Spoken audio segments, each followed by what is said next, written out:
In today session we will discuss about respiration in human being. इसके पहले वाले session में हमने देखा था रेस्पायरेशन इन प्लांट्स। अब इसमें हम देखेंगे ह्यूमन बींग्स में रेस्पायरेशन कैसे होता है।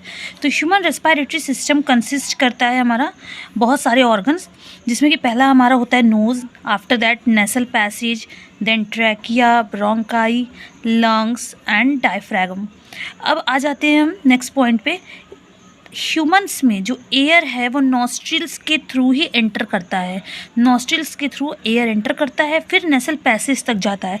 After nasal passage air enter करता है फेरिंग्स में, फेरिंग्स में एंटर करता है। अब फेरिंग्स से वो ट्रैकिया की ओर बढ़ता है। ट्रैकिया यानी कि विंड पाइप,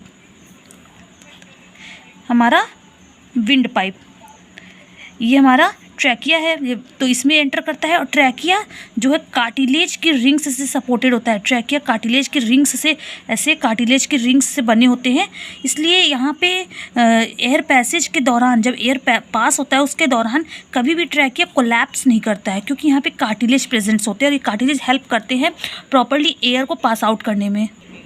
अब हमारा ट्रैकिया जो है वो डिवाइड होता है दो स्मॉलर ट्यूब्स में, जिसको कि हम ब्रोंकाई कहते हैं। ये हमारा ब्रोंकाई है।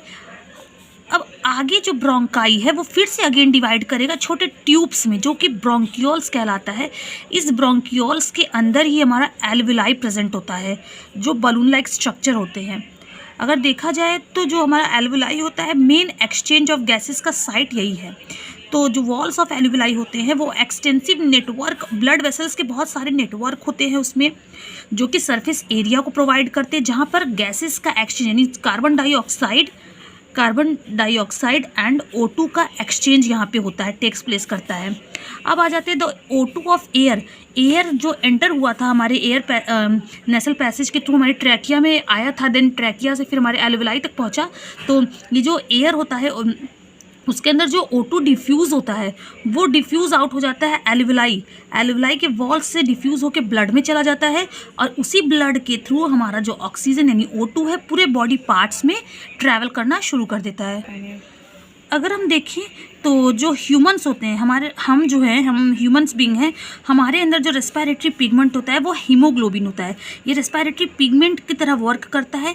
इसका क्या मतलब है? मतलब हीमोग्लोबिन ही एक ऐसा पिगमेंट है ब्लड के अंदर जो कि ऑक्सीजन को टेक करने का काम करता है। हीमोग्लोबिन ही ऑक्सीजन मॉलिक्यूल्स को होल्ड करने का काम करता है, एंड इसी की वजह से सारे जितने भी मॉलिक्यूल्स हैं O2 के वो पूरे बॉडी सेल्स में ट्रैवल करते हैं, और सब जितने भी बॉडी सेल्स हैं हमारे पास, उन सब के पास प्रॉपर्ली ऑक्सीजन रिसीव हो जाता है। लास्ट पॉइंट हम देखते हैं, व्हेन वी ब्रीथ इन, जब हम ब्रीद इन करते हैं, जब यानी कि ऑक्सीजन को लेते हैं, ब्रीद इन करते हैं, तो वी लिफ्ट अवर लिप्स। हमारा जो रिब केज होता है, हमारा जो रिब होता है वो लिफ्ट हो जाता है, ऊपर की तरफ बढ़ जाता है, एंड फ्लैटन और चौड़ा हो जाता है। हमारे डायफ्रैगम को चौड़ा कर देता है, फ्लैटेंड कर देता है, और रिब्स है उसको लिफ्ट कर देता है। लेकिन जब हम ब्रीद आउट करते हैं, इस प्रोसेस में, ब्रीद आउट के प्रोसेस में क्या होता है, डायफ्रैगम और जो रिब्स है दोनों रिलैक्स कंडीशन में चले आते हैं। फिर से मैं एक बार बता देती हूँ, जब ब्रीदिंग करते हैं हम लोग उस समय हमारा जो रिब केज या रिब्स है वो लिफ्ट हो जाता है और डायफ्रैगम फ्लैटेन हो जाता है। And in the case of breathing out, जब ब्रीदिंग आउट करते हैं तो डायफ्रैगम और रिब्स दोनों रिलैक्स पोजीशन पे चले आते हैं।